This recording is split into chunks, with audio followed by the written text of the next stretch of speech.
What does Claude connectors actually do? Nobody explains it. Let me show you in 60 seconds. Connectors hook Claude into the apps you already use. Gmail, Calendar, Google Drive, Notion, Slack. Once you connect them, Claude can actually read them and do stuff in them. Forget the marketing demos. Here is what it looks like in real life. I turn on the Google Calendar connector. Okay, takes 2 clicks. Settings, connectors, toggle it on. Then I type one thing. Okay, block out my next week.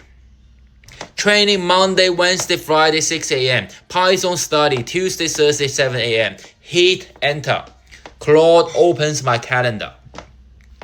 Drops the events in. Set the notification.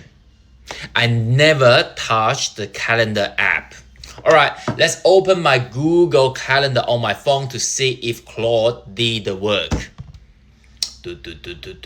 Everything's here, perfectly done.